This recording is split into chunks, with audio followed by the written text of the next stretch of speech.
상황 판단 해설 강의 시작하도록 하겠습니다.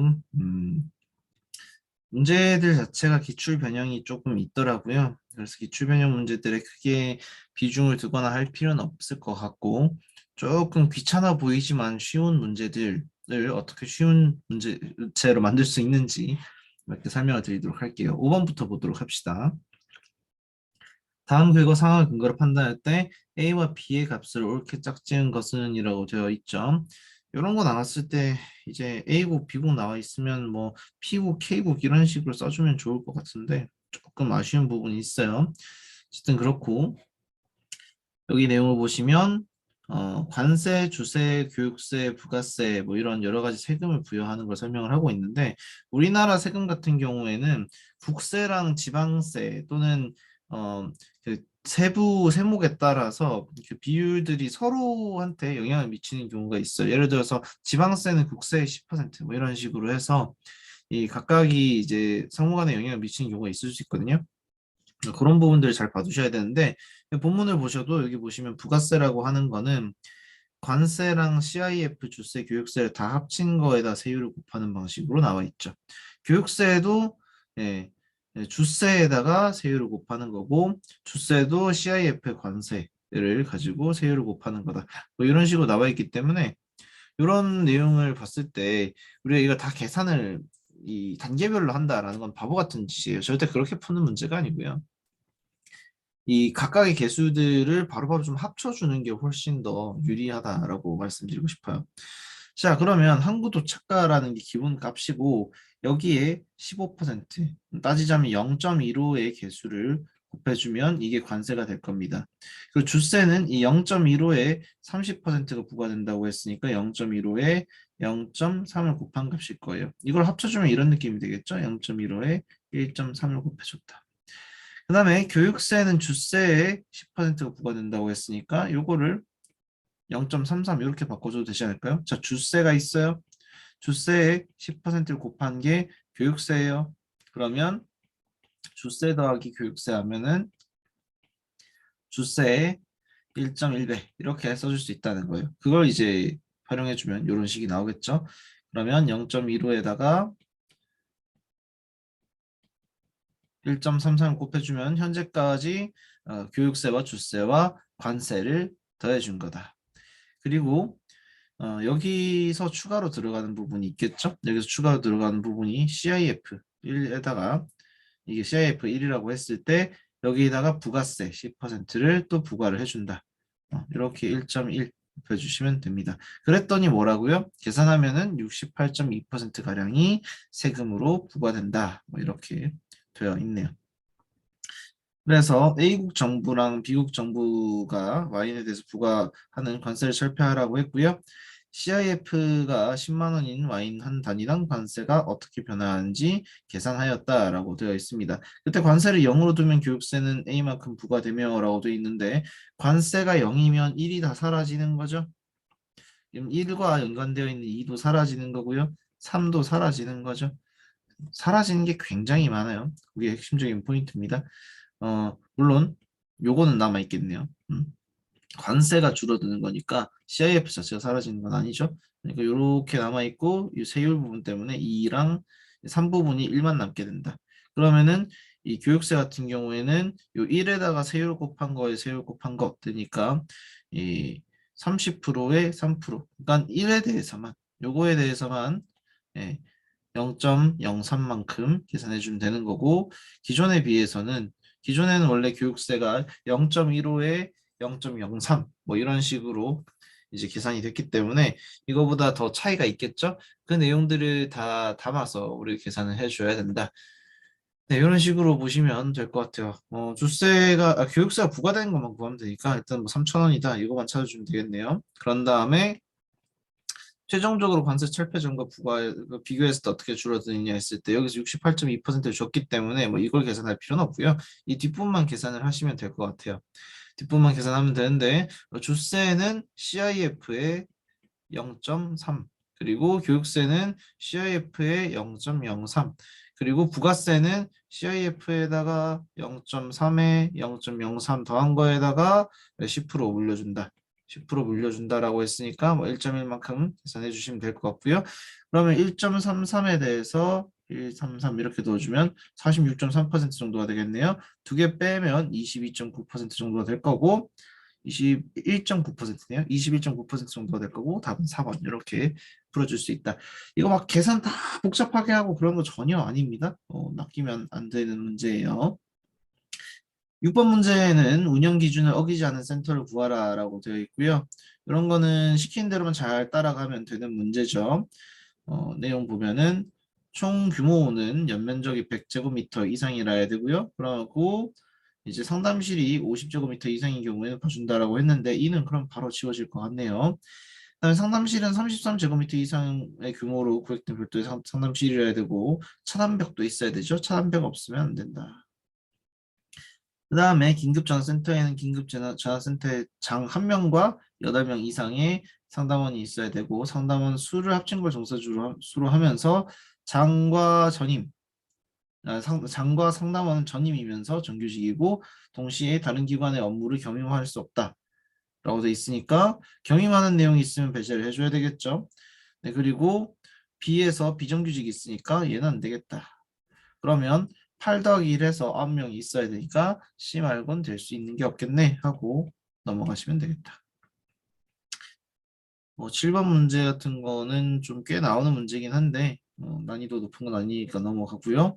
8번 문제 같은 경우에는 대입해서 푸셔도 돼요. 이런 문제는 대입을 할 거냐 역산을 할 거냐인데 역산을 해도 괜찮을 것 같긴 해요. 왜냐하면 1, 3, 3, 3일 때 1을 어느 3에 붙이든지 그러니까 어떻게 묶어주든지 간에 이렇게 1과 3, 3과 3 이렇게 세트로 묶이는 거는 정해져 있거든요.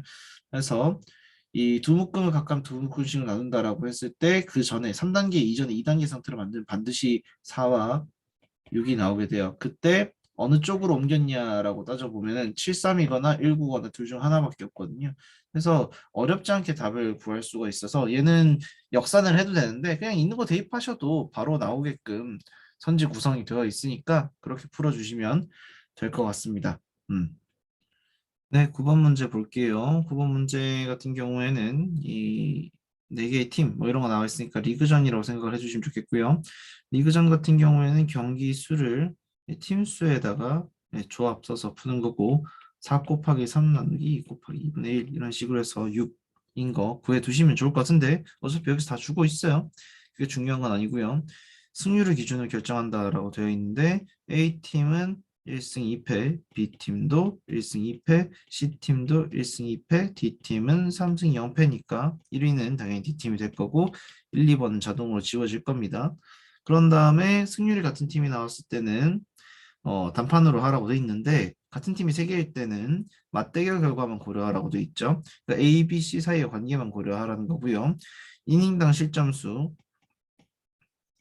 그리고 뭐 평균 자책점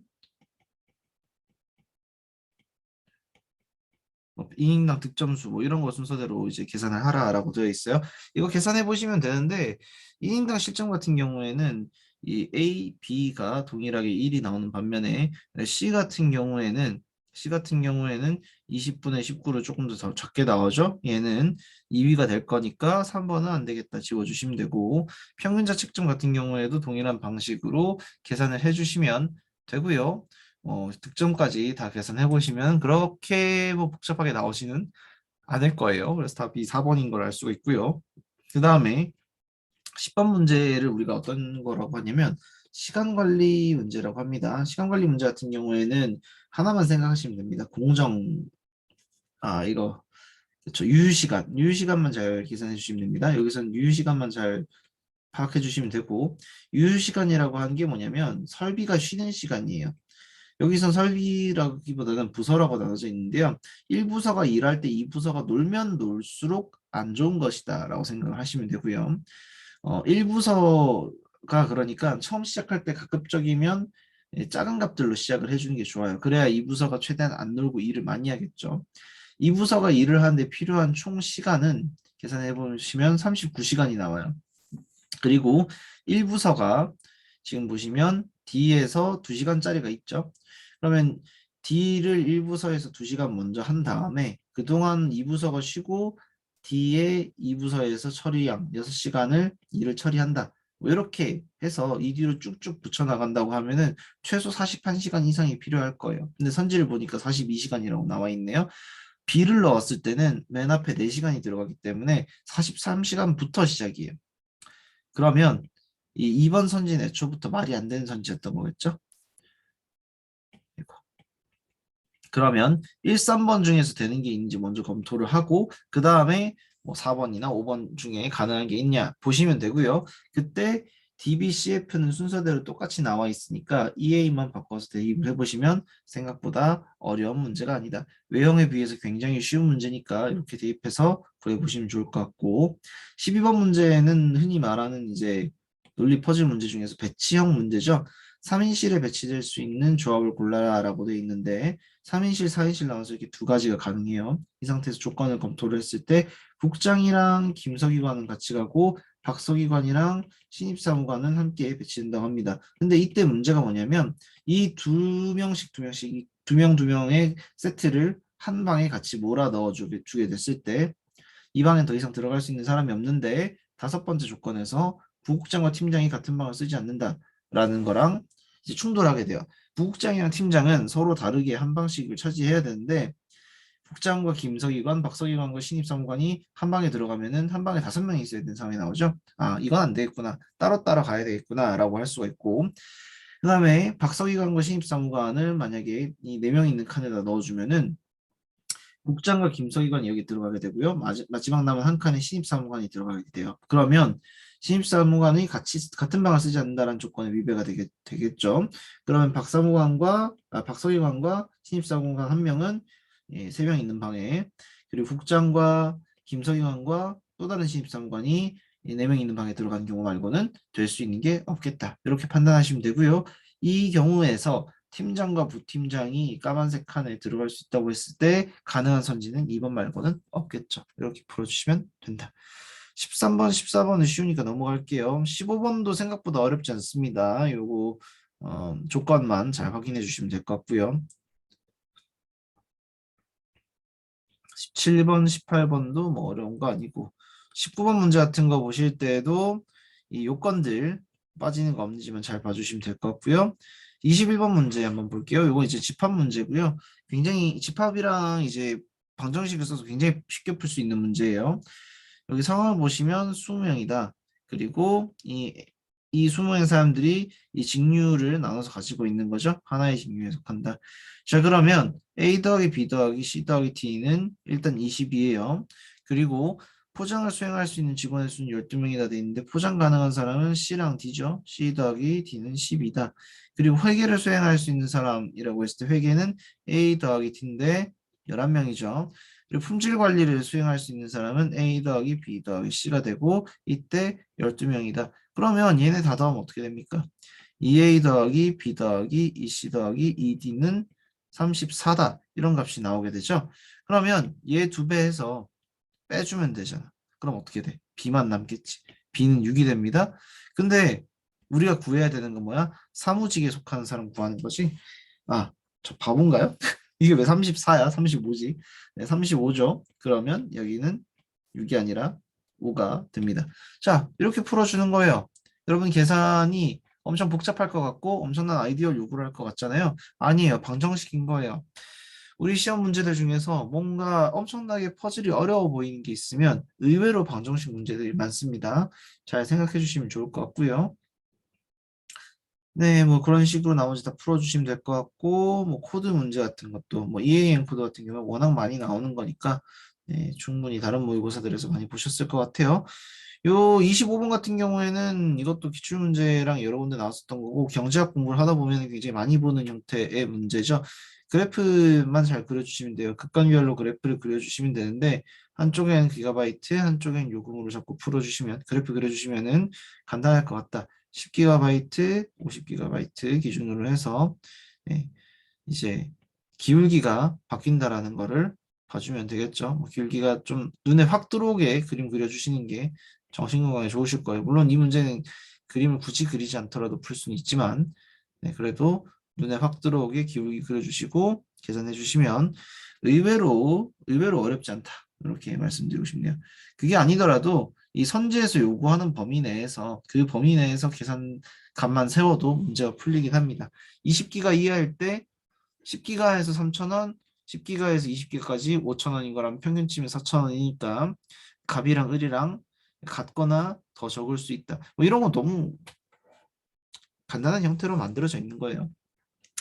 20기가까지 값과 을은 정확하게 이런 형태로 그림이 그려집니다.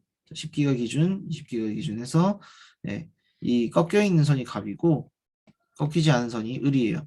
요게 이제 기억성질 해결할 때 들어가는 거다. 이런 그래프 활용해 주시면 의외로 굉장히 간단한 문제고 모강에 몇 번 나온 적이 있는 거니까 연습이 되어 있으면 좋을 것 같습니다. 자, 이렇게 해서 상황판단 해설도 끝이 났고요. 자료 해석에서 다시 뵙도록 하겠습니다. 감사합니다.